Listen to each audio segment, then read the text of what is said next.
आइए फ्रेंड्स, मैं दीपक नागर स्वागत करता हूं आप सबका अपने YouTube चैनल पर। आइए इस क्वेश्चन को स्टार्ट करते हैं।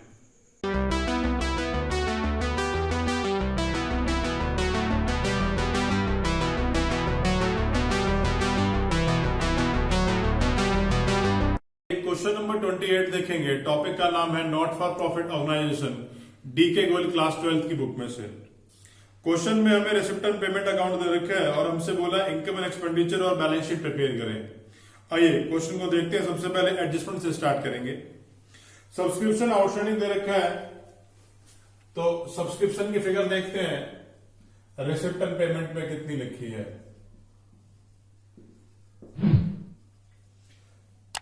सब्सक्रिप्शन का अमाउंट 3-4 ब्रेकअप्स में दे रखा है। पिछले साल का 5300, वो 2400, इस साल का 53,000 और अगले साल का 1000। इसमें से जो करंट ईयर की फिगर है वो ले लेनी है मैंने, 5300।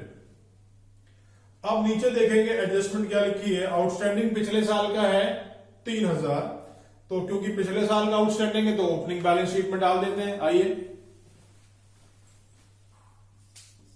Outstanding subscription 3000। अब एक बात देखेंगे, पिछले साल आने कितने हैं? पिछले साल आने हैं जी 3000 रुपए, लेकिन आए कितने हैं? सिर्फ 2400। तो मतलब अभी 600 अभी भी आने बाकी हैं, तो वो इस साल आ जाएंगे। मैंने 600 यहां लिख दिए। अब नीचे एडजस्टमेंट में लाइन एक और जो है उसी लाइन में कंटिन्यूएशन में पढ़ता हूं। ऑन 31/3/2017 कितना पैसा आउटस्टैंडिंग है सब्सक्रिप्शन के नाम का? 6000। तो यहां पर ये टोटल आउटस्टैंडिंग दे रखा है, क्योंकि इस लाइन के साथ ये नहीं लिखा फॉर दिस ईयर, लिखा है टोटल जो है इतना 6000 आउटस्टैंडिंग है। अब इस 6000 में से पिछले साल के कितने हैं जी? 600 रुपए पिछले साल के हैं, तो इस साल का कितना हो गया? डिफरेंस निकाल लिया मैंने, दैट इज 5400। ये करंट ईयर की आउटस्टैंडिंग है और यही वो फिगर है जो मैं इनकम एक्सपेंडिचर अकाउंट में प्लस करने जा रहा हूं। Plus outstanding subscription at the end. और यहां ध्यान रखेंगे मेरी बात का कि यहां करंट ईयर की फिगर ऐड होती है और 5400 करंट ईयर का सब्सक्रिप्शन है। अब सब्सक्रिप्शन की बाकी सारी बात हमने एडजस्ट कर ली, सिर्फ एक ही चीज रह गई है कि साल 2017-18 मतलब अगले साल के लिए 1000 रुपए आए हुए हैं, वो अगले साल के लिए आए हैं, तो यहां डाल देता हूं subscription received in advance amount is 1000। Next income expenditure पे आ जाते हैं। एंट्रेंस फीस नीचे जो है सेकंड एडजस्टमेंट पर आ जाते हैं। आउटस्टैंडिंग सैलरी की एडजस्टमेंट है, तो सैलरी हमारे लिए खर्चा है, तो एक्सपेंडिचर साइड में चलते हैं। मैंने लिखा सैलरी का अमाउंट दे रखा है 6000 रुपए और इसके नीचे आउटस्टैंडिंग लिखा है। आउटस्टैंडिंग की एडजस्टमेंट के लिए हम लोग एक बात अच्छे से जानते हैं कि भैया जो ओपनिंग होगा वो लेस होगा और जो क्लोजिंग होगा वो ऐड होगा।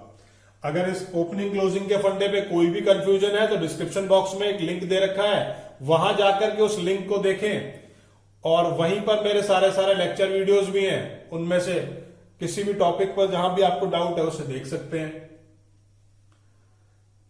आउटस्टैंडिंग सैलरी लेस कौन सी होती है? बिगनिंग वाली। और आउटस्टैंडिंग सैलरी प्लस कौन से वाली होती है? एट द एंड वाली। इसके लिए एक बेसिक फंडा है। फंडा यह है कि भाई अगर कोई लायबिलिटी है, मतलब आउटस्टैंडिंग क्या है? लायबिलिटी है, तो ओपनिंग वाली लायबिलिटी माइनस और क्लोजिंग वाली लायबिलिटी प्लस। अब ओपनिंग का अमाउंट है 900, तो 900 यहां पर, और भाई क्लोजिंग का 1200 रुपए, और इनका प्लस माइनस करके मैंने यहां डाल दिया। अब इन आउटस्टैंडिंग की एडजस्टमेंट जो है बैलेंस शीट में भी कर देता हूं। चलिए बैलेंस शीट की तरफ चलते हैं। क्योंकि आउटस्टैंडिंग लायबिलिटी है तो यहां लिखा मैंने आउटस्टैंडिंग सैलरी। अमाउंट कितना आ गया जी? अमाउंट आ गया 900। यहां फिर लिख दिया मैंने आउटस्टैंडिंग सैलरी, अमाउंट आ गया 1200। चलते हैं आगे। क्लब के पास फर्नीचर है 30,000 रुपए का और बिल्डिंग है 14,000 रुपए की। ये भी दोनों बैलेंस शीट के आइटम्स हैं और ये ओपनिंग आइटम्स हैं। तो यहां डाल देता हूं फर्नीचर और बुक्स। फर्नीचर का अमाउंट है 30,000 और बुक्स का अमाउंट है 14,000। ये दोनों फिगर मैंने डाल दी। अब मैंने सारी एडजस्टमेंट जो है वो खत्म कर ली है। आइए आगे चलते हैं। To balance BD. To balance BD भी हमारा जो है ओपनिंग कैश है, तो हमें फिर से ये ओपनिंग बैलेंस शीट में ही डालना पड़ेगा। Cash and bank balance amount है 25,000। आइए आगे चलते हैं। सब्सक्रिप्शन की फिगर है। सब्सक्रिप्शन हमने एडजस्ट कर लिया था, इसका टोटल बाहर डाल देता हूं 58,400। Next is entrance fees. Entrance fees के बारे में अगर कुछ नहीं लिखा होता तो एंट्रेंस फीस हमारी रेवेन्यू नेचर की इनकम होती है और रेवेन्यू नेचर की इनकम को हम इनकम साइड में शो करते हैं। Next is municipal grants. ये भी हमारी जो है रेगुलर इनकम है। एनजीओस को काम करने के लिए आपका म्युनिसिपल कॉरपोरेशन, जैसे दिल्ली का एमसीडी है, फरीदाबाद का एमसीएफ है, तो ये म्युनिसिपल ग्रांट्स प्रोवाइड करते हैं ताकि एनजीओस जो है वो काम करें। Next is sale of old furniture. अब बुक वैल्यू दे रखी है 8,000 और बेच दिया है 11,400 में। पुराना फर्नीचर बेच दिया है तो प्रॉफिट हो गया, profit on sale of furniture. कैसे? 11,400 माइनस 8,000, दिस इज 3,400। ये profit on sale of furniture की वैल्यू निकल आई। आइए आगे चलते हैं। अब ये जो फर्नीचर की हमने एडजस्टमेंट यहां करी है, इसका इफेक्ट यहां डाल देता हूं। फर्नीचर पहले से कितना है हमारे पास? 30,000 रुपए ऊपर वाली बैलेंस शीट से हम देख करके ले आए। अब इस साल देखो पेमेंट साइड में कुछ फर्नीचर लिया है क्या? जी हां, 21,000 रुपए का फर्नीचर हमने परचेज ऑफ फर्नीचर कर लिया है। टोटल वैल्यू कितनी हो गई? इस टोटल में से अभी हमने देखा कि 8,000 की बुक वैल्यू का हमने फर्नीचर जो है वो सेल कर दिया। सेल ऑफ फर्नीचर के नाम से यहां डाल दिया। यहां पर ध्यान देने वाली बात यह है कि बुक वैल्यू ही लेस होगी, चाहे वो प्रॉफिट पर सेल हो चाहे वो लॉस पर सेल हो। सेल होते टाइम यहां से बुक वैल्यू ही कम होगी। ये वैल्यू रह गई 43,000। आइए आगे चलते हैं।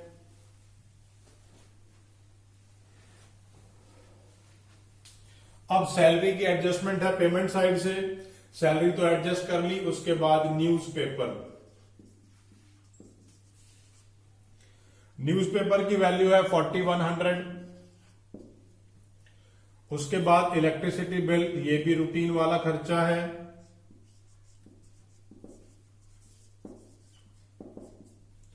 अमाउंट है 2,000। इसके बाद फिक्स डिपॉजिट्स, ये हमारे एसेट है, तो आइए इन्हें बैलेंस शीट में लिख देते हैं क्योंकि इस साल हमने फिक्स डिपॉजिट लगाया है, तो यहां लिख दिया जी फिक्स डिपॉजिट। अब फिक्स डिपॉजिट का एक बार अमाउंट चेक कर लेंगे 40,000।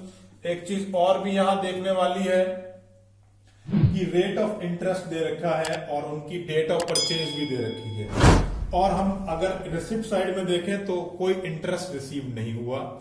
इसका मतलब है इन पर जो इंटरेस्ट आना था वो अब तक नहीं आया है।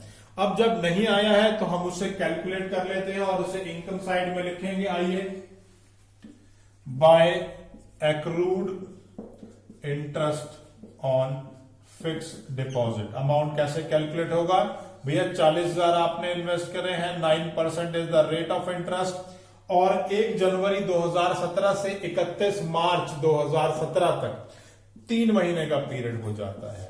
तो ये अमाउंट हम अब कैलकुलेट कर लेते हैं। 900 एक्रूड इंटरेस्ट आ गया। क्योंकि एक्रूड इंटरेस्ट है तो डबल इफेक्ट आएगा, क्योंकि एडजस्टमेंट का पार्ट है, एक तरीके की हिडन एडजस्टमेंट है ये भी।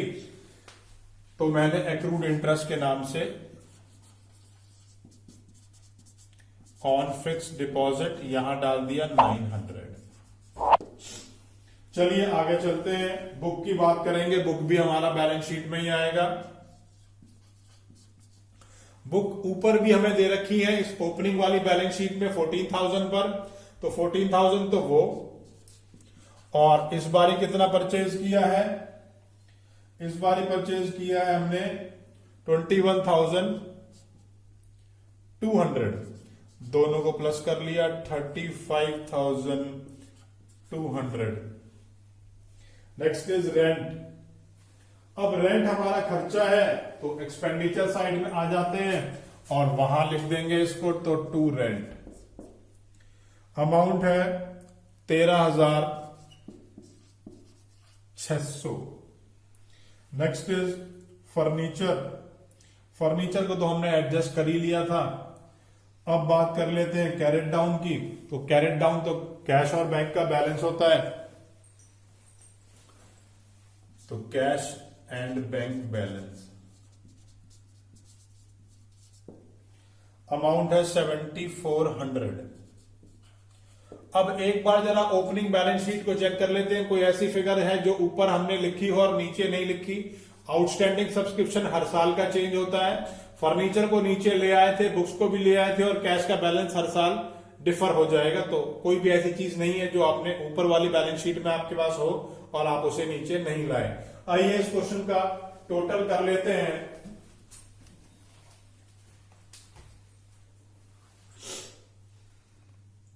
हमारा इनकम साइड का टोटल जो है वो ज्यादा आएगा, और ये टोटलिंग आ रही है 85,200। क्योंकि ये टोटल बड़ा है तो मैंने दोनों तरफ लिख दिया। अब ये 85,200 का टोटल, इसमें से इन सबको मैंने ऐड कर लिया और इनका टोटल आया है 26,000। अब 26,000 का टोटल इसमें से लेस किया तो यहां एक डिफरेंस जनरेट हो गया। आप उसे सरप्लस भी लिख सकते हो और excess of income over expenditure के नाम से भी उसे डाल सकते हो। अमाउंट आ गया 59,200। इस अमाउंट को मैंने प्लस माइनस किया, सारे एक्सपेंसेस का टोटल ये है, इनकम का टोटल ये है, दोनों का डिफरेंस, क्योंकि इनकम ज्यादा है और खर्चे कम है तो ये सरप्लस के नाम से, ये एक्सेस ऑफ इनकम और एक्सपेंडिचर के नाम से आ गया। आइए अब ओपनिंग बैलेंस शीट का टोटल कर लेते हैं। इस साइड की टोटलिंग 72,000 आ रही है, इस साइड तो हमें 900 रुपए ही दिख रहे हैं, तो जिसका टोटल बड़ा होता है उसे दोनों तरफ लिखता हूं। इस 900 को लेस किया और जो बैलेंसिंग आई मैं उसे लिखूंगा कैपिटल फंड के नाम से। This is 71,100। इस कैपिटल फंड को नीचे लेकर के आऊंगा,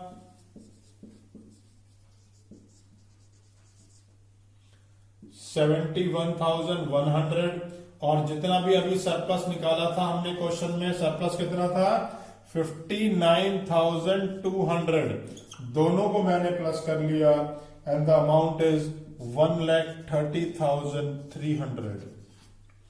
अब इनका टोटल कर लेता हूं, ये टोटल आ गया 1,32,500। ये टोटलिंग हमारी इस तरफ की हमने कर दी। अब इस तरफ की टोटलिंग भी कर लेते हैं।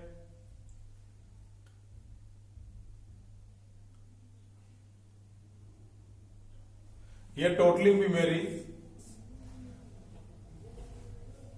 1,32,500 आ रही है। और फाइनली इस क्वेश्चन को हम लोग जो है इसी तरीके से करेंगे। अगर क्वेश्चन में कोई भी आपको डाउट है तो नीचे कमेंट बॉक्स में मुझे कमेंट कर सकते हैं। अगर क्वेश्चन में किसी भी प्रोविजन पे कि भाई मैंने आउटस्टैंडिंग प्लस क्यों किया या आउटस्टैंडिंग लेस क्यों करा, इस पॉइंट में कोई भी दिक्कत है तो नीचे डिस्क्रिप्शन बॉक्स में मैंने अपने सारे लेक्चर्स दिए हैं, वहां जाके एक एक लेक्चर को प्रॉपरली देखें, बात अपने आप समझ में आ जाएगी। अगर इसके बावजूद भी कुछ रह जाएगा तो नीचे कमेंट में कमेंट कर दीजिएगा, मैं आपकी बात का जवाब जरूर दूंगा। अगर वीडियो अच्छी लगे तो प्लीज लाइक बटन जरूर दबाएं।